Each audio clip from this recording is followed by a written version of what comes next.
नमस्कार, मैं हूं आपके साथ अंजना शर्मा और आप देख रहे हैं वर्तमान युग। तो आइए शुरुआत करते हैं आज की खास खबर से। जिंदगी से अब उम्मीद नहीं, जेल में मर जाना ही बेहतर, कोर्ट में क्यों रो पड़े जेट एयरवेज के फाउंडर नरेश गोयल। केनरा बैंक में 538 करोड़ रुपए की कथित धोखाधड़ी के आरोपी और जेट एयरवेज के संस्थापक नरेश गोयल ने शनिवार को मुंबई के एक स्पेशल कोर्ट में हाथ जोड़कर कहा कि ये जिंदगी की आस खो चुके हैं। उन्होंने कहा कि इस स्थिति में जीने से बेहतर होगा कि वह जेल में ही मर जाएं। अदालती रिकॉर्ड के अनुसार नम आंखों से 70 साल के नरेश गोयल ने कहा कि उन्हें अपनी पत्नी अनीता की कमी बहुत खलती है, जो कि कैंसर की बीमारी के लास्ट स्टेज में है।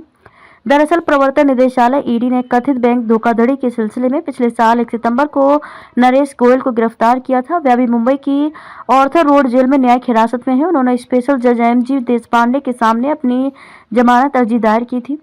उन्हें शनिवार को अदालत में पेश किया गया और कार्यवाही के दौरान उन्होंने व्यक्तिगत सुनवाई का अनुरोध किया। इसे जज ने स्वीकार कर लिया। हाथ जोड़कर और कांपते हुए बोले गोयल। अदालत के रोजनामा के अनुसार गोयल ने हाथ जोड़कर और कांपते हुए कहा कि उनका स्वास्थ्य बहुत बिगड़ गया है। गोयल ने कहा कि उनकी पत्नी बिस्तर पर पड़ी है, उनकी एकमात्र बेटी की भी तबीयत ठीक नहीं है। उन्होंने कहा कि जेल कर्मियों की भी उनकी मदद करने की सीमाएं हैं। जज ने कहा कि मैंने उनकी बात ध्यान से सुनी और जब वे अपनी बात रख रहे थे तो मैंने उन्हें ध्यान से देखा। मैंने पाया कि उनका शरीर कांप रहा था, उन्हें खड़ा होने के लिए सहारे की जरूरत है। जज ने क्या कहा?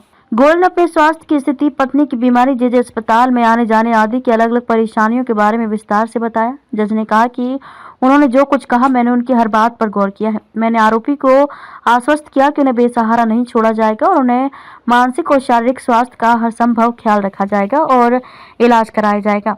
मामले की अगली सुनवाई 16 जनवरी को अदालत ने उनके वकीलों को उनके स्वास्थ्य के सिलसिले में जरूरी कदम उठाने का निर्देश दिया।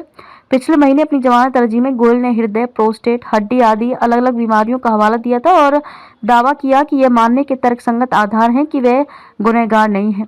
ईडी ने उनकी इस अर्जी पर जवाब दाखिल किया है। अब मामले की अगली सुनवाई 16 जनवरी को होगी।